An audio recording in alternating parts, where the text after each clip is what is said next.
sore teman-teman. Jadi hari ini kita ini mau ngobrol santai membahas tentang perayaan Maulid Nabi yang sering dilakukan oleh masyarakat Nusantara. Nah, di sini saya sebagai host, perkenalkan nama saya Cici Nur Soliha, dan di sini ada 3 narasumber kita pada sore hari ini. Silakan Mas diperkenalkan. Saya Muhammad Royhan. Ya, saya Ahmad Fairuz Yabulumam. Kemudian saya Devi Saleh. Ya, selamat sore Mas-mas ya. Selamat bergabung pada acara kita pada sore hari ini. Jadi teman-teman kayak gini, seringkali masyarakat Nusantara itu mengecap atau mengklaim bahwa perayaan Maulid Nabi itu bid'ah.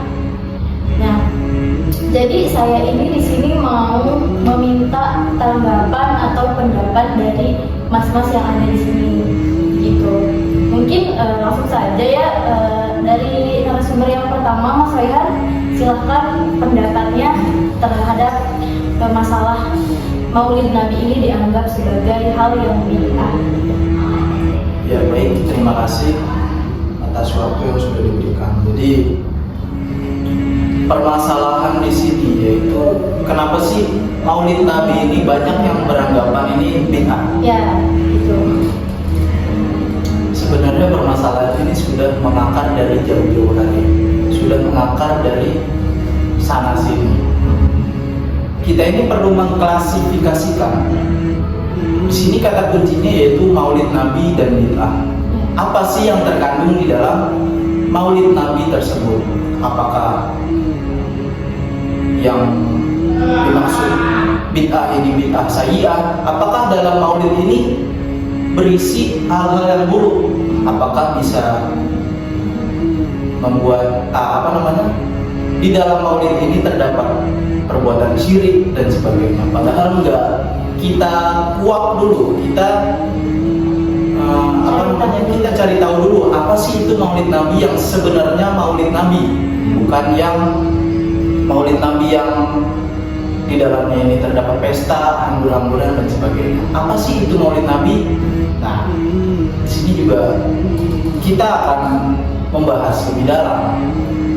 Jadi Maulid Nabi ini ya terdapat tawasul terhadap Nabi, terus juga sholawat terhadap Nabi, dan juga sirah nabawiyah dan lain-lain sebagainya.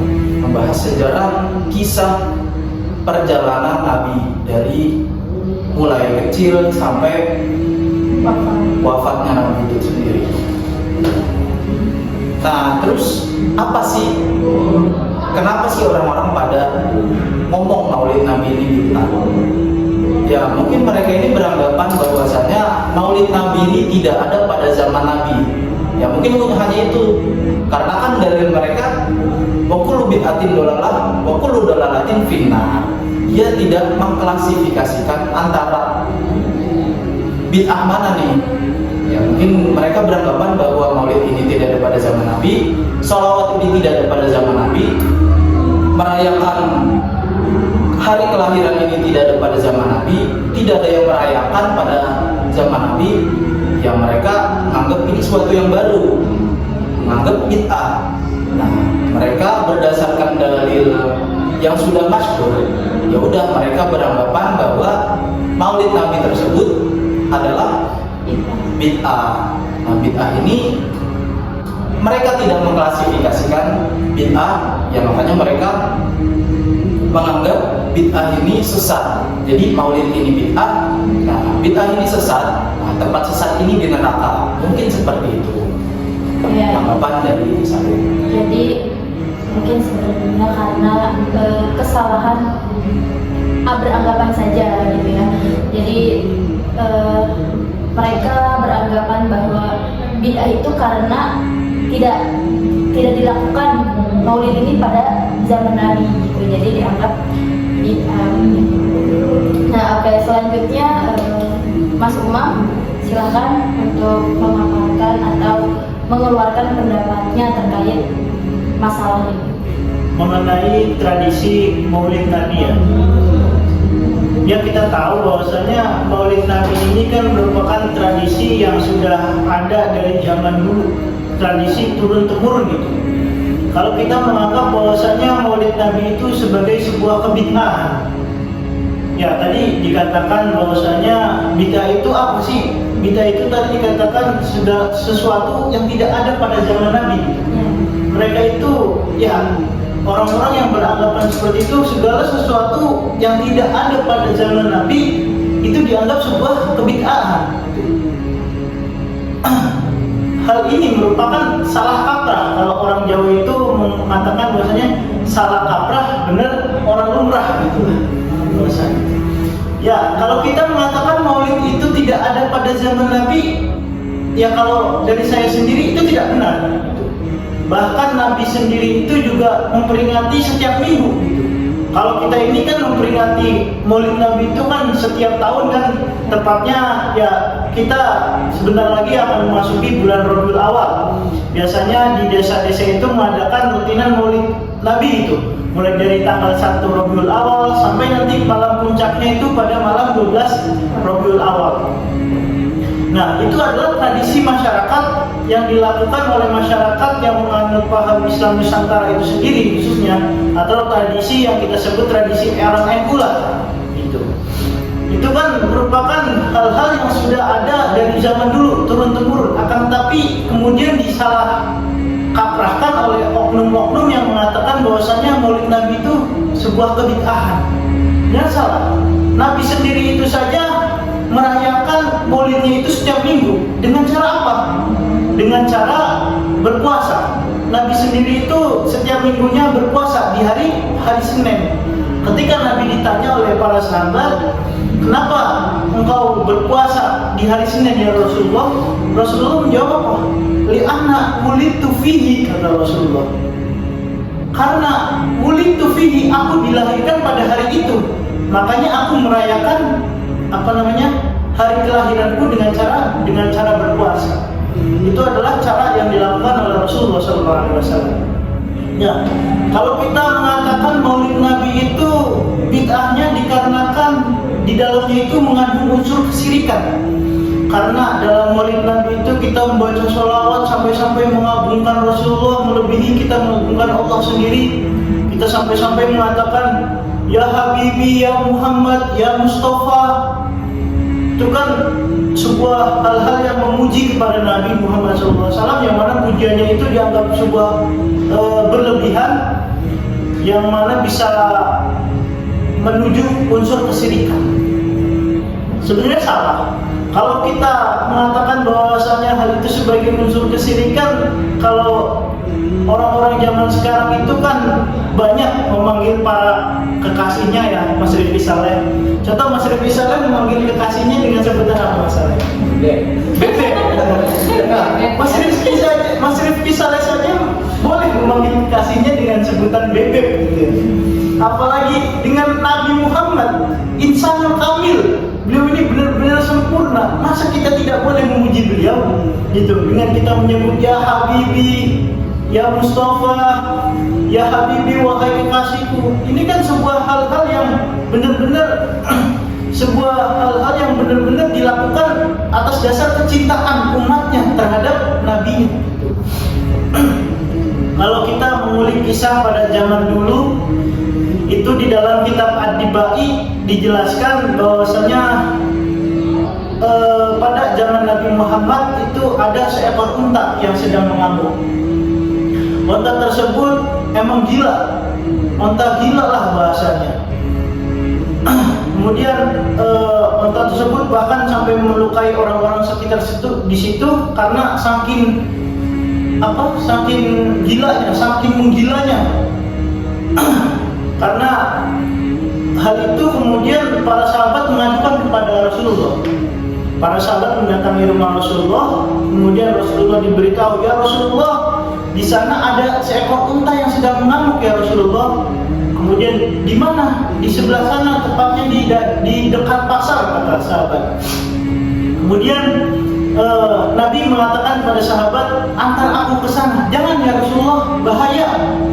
Karena sahabat khawatir akan keselamatan Rasulullah, sahabat melarang Nabi untuk datang ke sana. Tapi Rasulullah tetap memaksa untuk datang ke sana. Tetap antar saya ke sana. Kemudian Nabi diantar ke tempat unta tersebut, di mana unta tersebut masih menggila-gila. Ketika Rasulullah datang, unta tersebut melihat Rasulullah langsung berlari dengan kencang unta tersebut. Unta ini datang dengan kencang menuju Rasulullah. Unta tersebut datang semakin dekat dengan Rasulullah. Unta tersebut semakin dekat, semakin menunduk, semakin dekat, semakin menunduk, sampai-sampai dikatakan dalam kitab Ad-Dibai di situ dijelaskan qadamahu qabala al-ba'ir.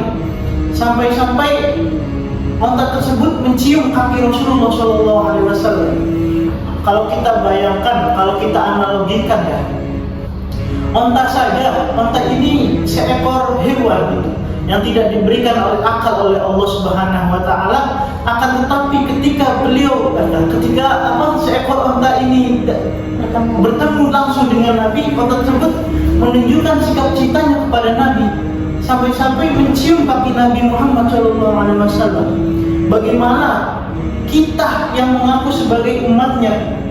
Bagaimana dengan kita yang mengaku sebagai umat Nabi Muhammad SAW? Bahkan kita ini disebutkan ketika menjelang wafatnya Rasulullah, kita ini selalu disebut oleh Rasulullah, ummati, ummati, ummati.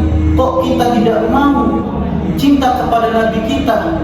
Nah, salah satunya adalah dengan Maulid Nabi. Maulid Nabi itu wujud rasa cinta kita kepada Nabi kita Muhammad SAW. Makanya ketika ada yang mengatakan bahwasanya Maulid Nabi itu sebuah kebid'ahan, sebuah kesesatan, menurut saya orang-orang tersebut ya tidak masuk akal menurut saya. Alasannya itu tidak masuk akal. Kita ini mengaku sebagai umatnya kok tidak mau menyanjung Nabi kita sendiri gitu. Ya mungkin itu saja sih pendapat dari saya. Ya, jadi kayak gini ya Mas. Maulid Nabi itu bentuk rasa cinta kita sebagai umatnya terhadap Nabi Muhammad SAW yang selalu mengingat kita juga gitu ya sebagai umatnya. Jadi kita tidak boleh gitu sembarang mengklaim bahwa Maulid Nabi itu suatu hal yang bid'ah gitu. Oke, yang terakhir mungkin pendapat dari Mas Rifki Saleh, silakan. Ya, baik, terima kasih. Terkait dengan tradisi Maulid ini, apakah sesuatu yang dikatakan bid'ah? Bid'ah ini kan adalah sesuatu yang tidak ada pada zaman Nabi. Nah, para ulama membagi bid'ah itu ada dua. Yang pertama ada bid'ah hasanah, selanjutnya ada bid'ah sayyi'ah. Nah, bid'ah sayyi'ah ini contohnya misalnya sholat zuhur 4 rakaat, terus kita tambah-tambahin 2 rakaat jadi 6 rakaat. Nah, kalau ini memang sesuatu yang sangat fatal karena sudah berubah syariat yang ditetapkan oleh Nabi. Nah, untuk bid'ah hasanah artinya adalah sesuatu yang tidak ada di zaman Nabi tetapi mengandung unsur yang bagus. Artinya tidak menyalahi syariat, tidak menyalahi apapun itu. Nah, salah satunya adalah Maulid, karena dalam tradisi Nusantara, dalam NU sendiri juga Maulid ini adalah termasuk dalam kategori bid'ah hasanah. Nah, karena di dalam Maulid ini ada unsur-unsur untuk memuji Nabi, kita menjelaskan tentang sejarah Nabi yang begitu mulia, juga kita membaca sholawat, juga serta pujian-pujian yang banyak untuk Nabi, juga di dalamnya banyak kemaslahatan yang ada di dalam Maulid itu sendiri. Jika dikatakan oleh sekelompok orang Maulid ini adalah sesuatu bid'ah, mereka menganggap Maulid ini syirik karena terlalu mengagung-agungkan Nabi. Saya kira pendapat seperti ini terlalu ekstrim. Nah, maka ketika itu janganlah kita seperti itu. Kita harus jadi Islam yang moderat. Jangan kamu terlalu ekstrim ke kanan ataupun ekstrim ke kiri. Jadilah yang di pertengahan. Jangan kamu terlalu jika mungkin kalau kamu berbeda pendapat dengan seseorang, jangan kamu mencap kelompok yang berbeda pendapat kamu ini buruk, dikafir-kafirkan lah atau disyirik-syirikan lah, dibilang kalau orang yang mereka maulid ini syirik, lalu dicap orang yang syirik ini adalah orang yang tidak akan diampuni dosanya di sisi Allah. Nah, ini terlalu ekstrim. Janganlah kamu seperti itu. Jadi ya kita harus bersikap moderat, kita harus bijak dalam kita harus bijak dalam berpendapat, juga harus bijak dalam menanggapi perbedaan pendapat itu. Jangan kita terlalu ekstrim. Mungkin itu Oke, baik. Jadi obrolan kita hari ini cukup seru ya, Mas. Kita sebagai manusia, kita sebagai seorang muslim, gak baiklah berkata seseorang itu syirik atau melakukan hal bid'ah gitu. Walaupun misal kita berbeda pendapat dengan orang lain, sebaiknya kita cukup hargai saja pendapat mereka tanpa kita menjudge dan mengklaim mereka itu tidak baik gitu ya. Mungkin obrolan santai kita pada hari ini cukup sampai di sini saja. Terima kasih Mas sudah hadir pada forum hari ini. Saya sebagai host pamit undur diri. Terima kasih. Wassalamualaikum warahmatullahi wabarakatuh.